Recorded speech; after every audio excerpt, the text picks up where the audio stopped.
ரஜினியின் சொத்தை தனுஷ் அழித்துவிடுவார் என்ற பயத்தில்தான் லதா ரஜினிகாந்த் தன் மகளை விவாகரத்து வாங்க நிர்பந்தித்தார் என தமிழா பாண்டியன் அதிர்ச்சி தகவலை அளித்துள்ளார்.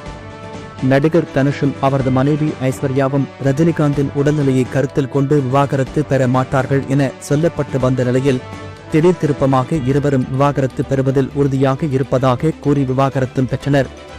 இது திரையுலகினரையும் அவரது ரசிகர்களையும் அதிர்ச்சிக்கு உள்ளாக்கிய நிலையில் மேலும் சில அதிர்ச்சி தகவலை கொடுத்துள்ளார் பத்திரிகையாளர் தமிழா பாண்டியன்.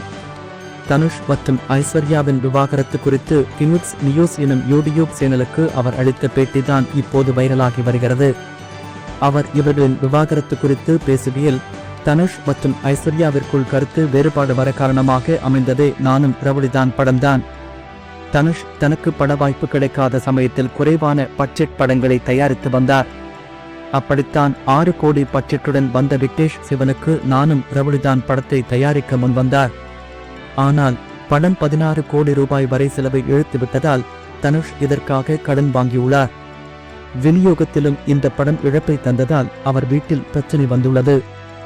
அத்துடன் தனுஷின் அப்பா கஸ்தூரி ராஜா அவரது படத்திற்காக வாங்கிய கடனை திருப்பி செலுத்தாததால் அதுவும் ரஜினியின் பெயருக்கு களங்கம் ஏற்படுத்தியது. இப்படி தனுஷும் அவரது அப்பாவும் வாங்கும் கடனுக்கு ரஜினி பொறுப்பாக மாறக்கூடாது என லதா ரஜினிகாந்த் நினைத்தாராம்.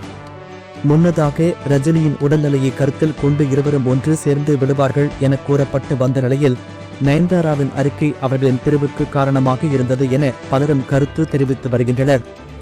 இவர்கள் சேர்ந்து வாழ விருப்பப்பட்டதால் தான் நீதிமன்றத்தில் ஆஜராவதை தள்ளி போட்டனர் என பலரும் கருத்து தெரிவித்து வந்த நிலையில் தற்போது தனுஷ் 2ஆம் திருமணத்திற்கு தயாராகி வருவதாகவும் மருத்துவரான அந்த பெண் ஏற்கனவே திருமணமாகி விவாகரத்து ஆனவர் என்றும் தற்போது புது வதந்திகள் பரவி வருகிறது.